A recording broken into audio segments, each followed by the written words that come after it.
आज नागपूर अधिवेशनाचा 5वा दिवस असून अनेक गंभीर विषयांसह शेतकऱ्यांचा मुद्दा देखील या सत्रात अधिक गाजतोय आणि सत्ताधारी पक्षाकडून या प्रश्नावर निराकरणाचं आश्वासन दिलं जाते। याच पार्श्वभूमीवर भाजपचे आमदार करण देवतडे हे जनतेचे आवाज म्हणून प्रश्न उचलण्याच्या तयारीत असून स्थानिक स्तरावर नागरिकांमध्ये त्यांच्याबाबत अपेक्षा वाढत चालल्या आहेत।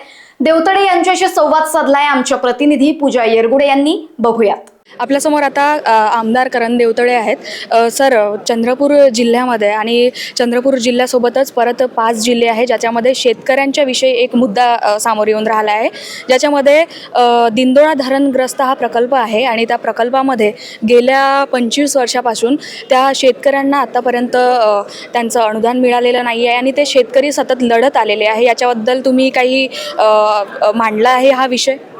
निश्चित आपल्याला माहिती आहे, दिंडोळा बॅरेज प्रकल्प हा 1998 पासून हा प्रकल्प आमच्या मतदारसंघातला प्रलंबित प्रश्न आहे आणि गेल्या पावसाळी अधिवेशनामध्ये माननीय मुख्यमंत्री महोदय गिरीश महाजन साहेब यांच्या नेतृत्वामध्ये बैठक लागली होती आणि ज्या प्रकारे 2019मध्ये सरकारच्या माध्यमातून 240 कोटीचा निधी किंवा पॅकेज आपल्या या शेतकऱ्यांसाठी मागण्यात आलं होतं आणि ते शासनाने होकार दिला होता। पण त्यानंतर आज आपण बघितलं की 2024च्या निवडणुकानंतर मागच्या पावसाळी अधिवेशनामध्ये बैठकीदरम्यान मुख्यमंत्री महोदय त्याबद्दल पॉझिटिव्ह होते आणि त्यांनी आपण या पॅकेजबद्दल पुनर्विचार करू असा सचिवांना आदेश दिले होते।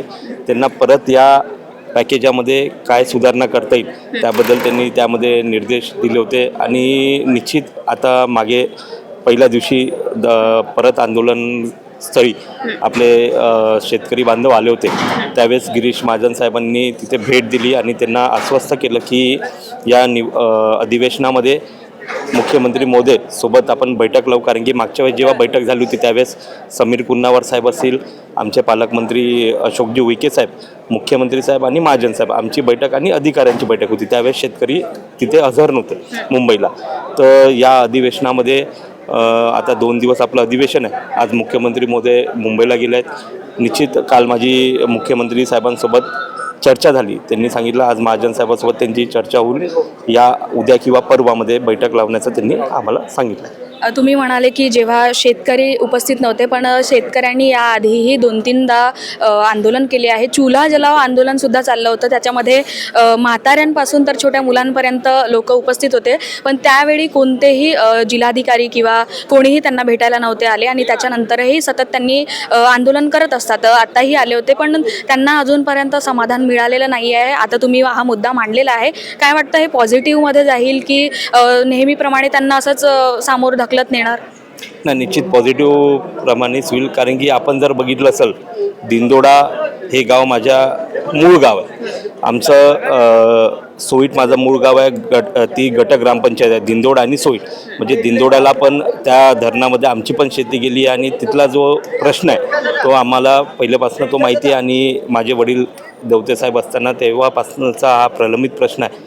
पण निश्चित आपले मुख्यमंत्री महोदय पॉझिटिव्ह आहे या विचाराबद्दल, कारण की शेतकऱ्यांना न्याय देण्यासाठी। कारण की आज जर आपण बघितलं त्यांच्या 2 पिढ्या यामध्ये त्यांना नोकरी नाही भेटली किंवा जे शेतीचा मोबदला होता तो त्यांना त्यावेळेस 98मध्ये जेव्हा अधिग्रहण केलं त्यावेळेस तो मोबदला ज्यांनी घेतला, पण ते कुठेतरी आपली दुसऱ्या गावी शेती घेऊन आपण शेती करू असंही त्यांच्याकडे आता पर्याय नाही। म्हणून यासाठी आम्ही मुख्यमंत्री महोदयांना त्यांच्यातर्फे 240 कोटीचा प्रस्ताव त्यांच्याकडे दिला आहे। त्यामध्ये काय सुधारणा होते ते आम्ही बघू आणि निश्चित बैठकीमध्ये तो मार्ग निघेल।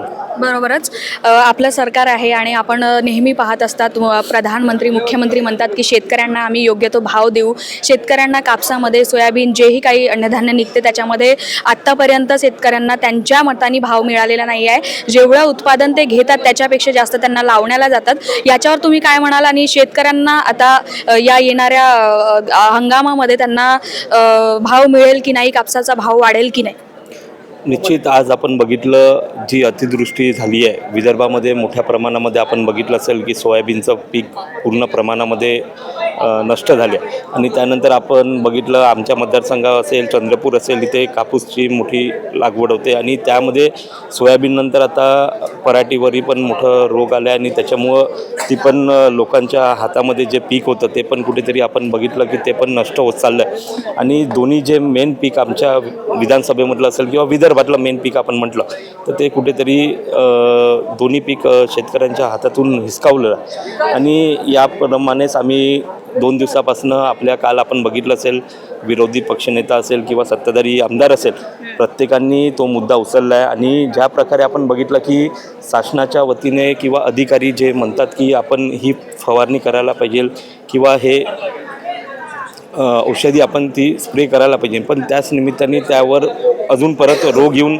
ते पीक नष्ट होऊन राहिलं म्हणून आम्ही शासनाकडे मागणी केली आहे की आपण एक शेतकऱ्यांसाठी एक मेळावा किंवा त्यांना काय करायला पाहिजे पुढचं येणारं जे हंगाम आहे त्याच्या पहिले एक अधिकाऱ्यांकडनं एक मेळावा घेऊन आपण त्यांना शेतकऱ्यांना ती चांगलं योजना काय करता येईल त्यासाठी अशी आम्ही मागणी सरकारकडे केली. एक शेवटचा प्रश्न, आपण पाहतात वरोरा हा जो भाग आहे वरोराच्या साईडचा वणी झाला किंवा इकडे माढळी भाग झाला या भागामध्ये जे रोड आहे ते अत्यंत खराब आहे आणि तिथे टू व्हीलर तर सोडा साधा जर पायी चालणारा व्यक्ती जरी आहे त्याला पण सामोर पाहून चालावं लागतं कारण एवढे तिथे अडथळे आहे आणि 4 व्हीलर तर जाण्याचा भागच नाही आहेत तर याच्याबद्दल कधी आपण नमूद केलं किंवा याच्याबद्दल आपण काही कधी विचार केला?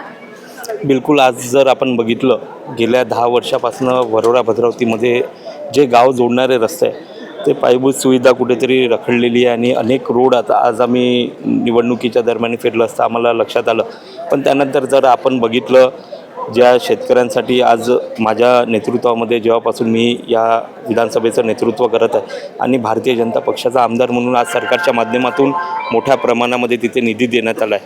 आपण जर बघितलं एक 85 कोटीचा रोड असेल नंतर आमचं WCLमध्ये जाणारा माढी वरोरा रोड असेल असे अनेक रोडासाठी जवळपास 80 ते 90 कोटीचा निधी या शासनाच्या माध्यमातून या एका वर्षामध्ये देण्यात आलं आणि राहिला विषय शेतकऱ्यांचा पांदन रस्त्याचा तर मागेच आमच्या मतदारसंघामध्ये जवळपास 100 किलोमीटरचे पांदन रस्ते असे 100 गावाला प्रत्येक गावी 1 किलोमीटरचे पांदन रस्ते असे सरकारच्या माध्यमातून देण्यात आले आणि निश्चित एक सत्ताधारी पक्षामधला आमदार म्हणून आणि एक युवा नेतृत्व म्हणून लोकांची अनेक अपेक्षा आहे आणि ते पूर्ण करण्याचा प्रयत्न मी सरकारच्या माध्यमातून करेन. नक्कीच आपण पाहिलं करणभाऊ देवतळे यांनी सांगितलं की शेतकऱ्यांच्या ज्याही समस्या आहे त्यावर निवारण होणार त्याचबरोबर जे रोडची समस्या आहे त्याच्यावरही त्यांनी बोलले की हा मुद्दा माझ्या लक्षात असूनही मी याच्याबद्दल विचार केला आहे आणि आता पाहणं नक्कीच महत्त्वाचं राहणार आहे की शेतकऱ्यांच्या समस्यांवर निवारण होणार नाही होणार आणि धरणग्रस्त दिंडोळा धरणग्रस्त मध्ये जे शेतकरी ज्यांना एवढ्या दिवसापासून जे मोर्चे काढत आहे त्यांना त्यांच्या समस्यावर हल भेटणार नाही भेटणार आणि त्या शेतकऱ्यांच्या चेहऱ्यावर मात्र हसू येईल नाही येईल किंवा निराशाच राहणार हे पाहणं खरंच महत्त्वाचं राहणार आहे. कॅमेरा पर्सन अविनाश तुतडेसोबत पूजा एरगुडेची रिपोर्ट नागपूर.